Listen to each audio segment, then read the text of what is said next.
Coucou à tous, petit débriefing d'après le premier roulage en X-Max.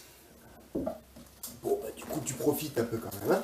Voilà, donc il est bien décrotté, donc du coup on va faire une vidéo décrotage GG. Parce qu'il y a le décrotage, on avait déjà vu pour le Senton, où tu démontes tout, tu laves tout, tu brosses tout, et puis on était reparti. Là on va passer par le décrotage, on va dire, nécessaire après chaque roulage, tout dans cet état-là. Donc là il a bien, voilà, il y a pris de l'eau, il y a de la boue, il y a tout ce qu'il faut. Donc je l'ai pris, tu le laisses sécher. Alors pas trop longtemps, là ça va, il n'y a pas non plus 33 000 heures de trucs. Alors juste vous montrer vite fait l'état quand même. Voilà, donc ça fait ça. Il y a un peu de boue qui s'est accumulée dans les lipots. En 6S, ça fait une grosse vingtaine de minutes pour les 5000. Bon, c'est pas mal. En vitesse, on verra.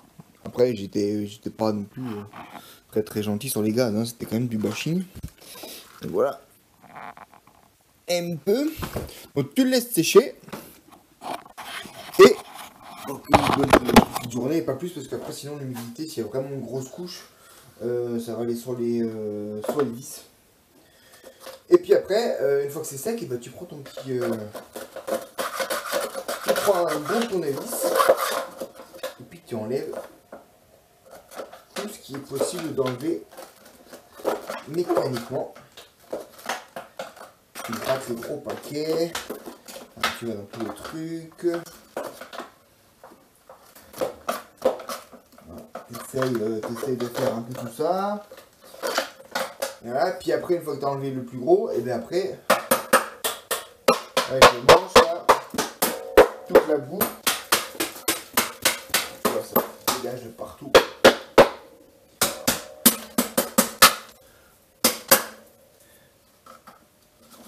Et toute la boue, elle va s'enlever.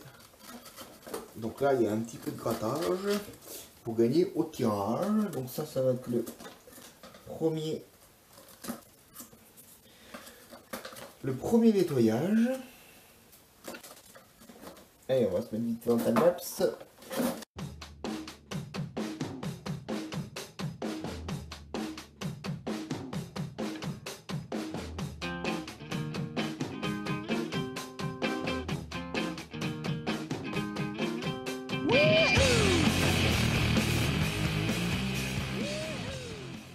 Donc voilà le résultat après décrottage, en tapotant, en grattant un petit peu des surfaces les plus embouées, et on regarde le résultat. Bon, les jantes on y ont fait pour beaucoup, hein, d'accord, mais globalement il y en avait quand même, ça s'accumule, hein. Plus c'est gros, plus ça accumule. Donc là on a fait la première partie du voyage. Maintenant, on va aller prendre, on va prendre un joli. Moi, j'utilise toujours celui-là. Il y en a des moins chers, il y en a des plus chers. Moi, c'est juste celui-là qui est plus près de chez moi. À l'Intermarché du coin, donc c'est un Michelin nettoyant jante. Et puis, on va asperger gaiement. Une fois que j'aurai dépoussiéré en dessous, hein, parce que là, par contre, ça va être c'est la galère. Ma femme va me tuer, ma femme va me tuer. Donc on va asperger tout ça, les bonnes, dans toutes les surfaces en fait, hein. On va laisser reposer, et puis on va prendre la gratounette. Donc ça on va faire en petit time-lapse. Allez, ciao ciao. Enfin la gratounette, attends, je vais la chercher. 2 minutes. La petite gratounette, voilà. Donc du coup, pied partout.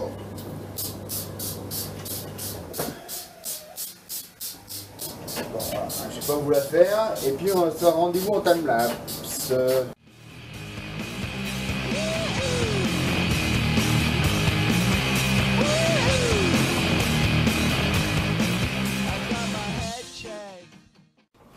On voit ce que ça donne maintenant qu'on a tout brossé. Maintenant on va y mettre un petit coup de jet d'eau, mais très rapide. On va pas y aller assister, on va aller faire les trains avant vite fait pour enlever toute la boue qui s'est liquéfiée du coup, mais rapidement. L'histoire, le but c'est pas de lui faire prendre un bain, parce qu'après on est bon pour un gros démontage.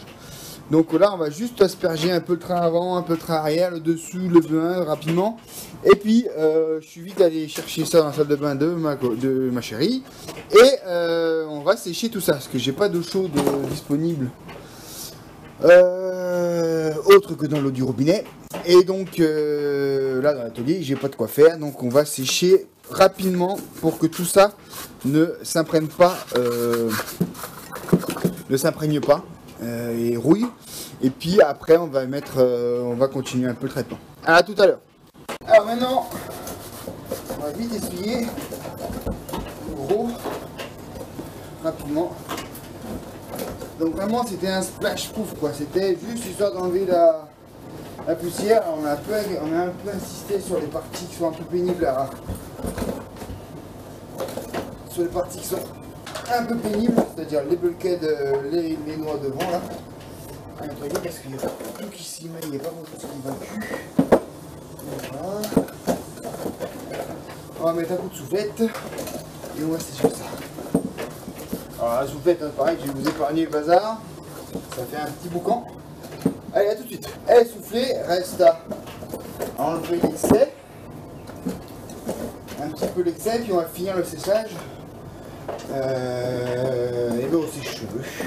Chose que je n'utilise plus depuis quelques années, je vous l'avoue. Hein. Ça c'est d'un pratique, c'est comme les coiffeurs. Hein. Chez moi ils sont tous noirs. Hop.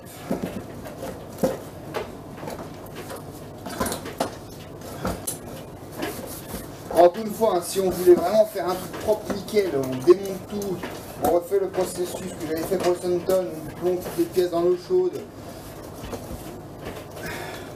Après le décapant. Mais là c'est juste le nettoyage entre guillemets d'entretien, parce que là il était vraiment gadou. Et la soufflette ne suffisait absolument pas, bien sûr, pour enlever ça. Voilà. Et donc,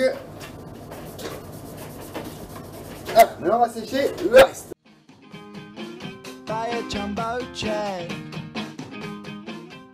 Voilà ce que ça donne après séchage. Vous voyez que le plastique il a blanchi. Et pour éviter ça, on va, pour éviter ça, c'est pas grave, hein, c'est juste que esthétiquement c'est moins joli. On va utiliser un nettoyant pare-choc. Moi j'appelle ça prendre du pare-choc. Oh, pareil Michelin, bon voilà, c'est toujours pareil, hein. Moi j'ai pris celui qui était le plus près de chez moi, entre guillemets. Pas forcément moins cher, mais voilà. Et on va mettre ça partout pour que on retrouve un état éclatant. Avant ça, on va mettre... Où c'est que j'ai mis ça ?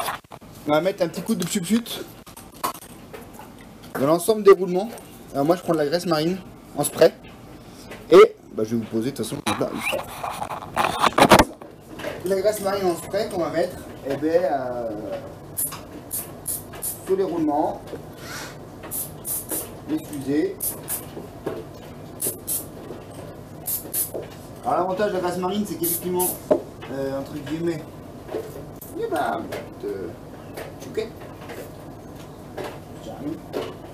c'est que l'avantage de la graisse marine c'est que ça empêche un peu l'eau de rentrer. Ce qui est pas mal quand ça veut rentrer dans le passage. Voilà.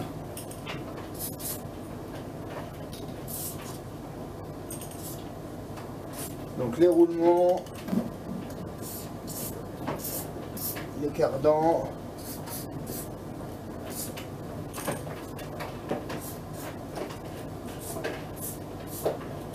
les articulations des fusées. Voilà.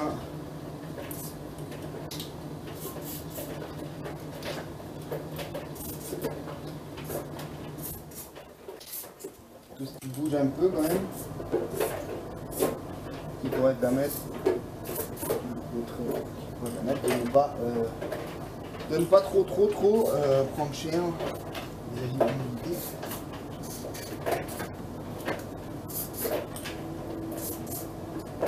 Donc encore une fois c'est de l'huile, hein, c'est pas du VD40. Le VD40 c'était pour dégripper. Voilà. Et ce n'est pas fait pour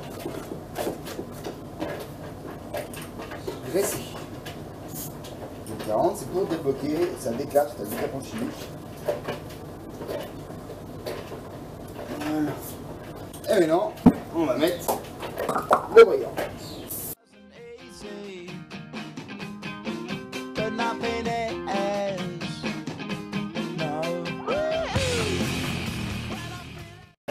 Et voilà, il est tout de nouveau propre, tout de nouveau beau. Et on est prêt pour refaire du bashing. Ça à chaque fois la boue, ça c'est une demi-heure ou une heure de travail, une heure de bonheur, de roulage, et puis bien plus pour nettoyer tout le bazar. Mais il faut le faire. Il faut le faire pour pérenniser et pouvoir s'amuser longtemps avec ce bébé, ou toutes les RC d'ailleurs, hein, de toute façon. Donc voilà. Petit, on va dire nettoyage rapide, on va dire sans démontage. Voilà. Après, dès qu'on va aller plus loin, bah, il faut tout démonter. Voilà pour le petit tutoriel, alors sans prétention, hein, c'est juste que j'ai essayé, et puis ça marche plutôt pas trop mal. Manif fait pareil, enfin, vu l'antériorité de la vidéo, on va dire que c'est moi qui ai copié son Manif. Ah, on va dire ça comme ça. Voir le problème de sa SEM, on va dire ça comme ça. Et puis, allez, à plus.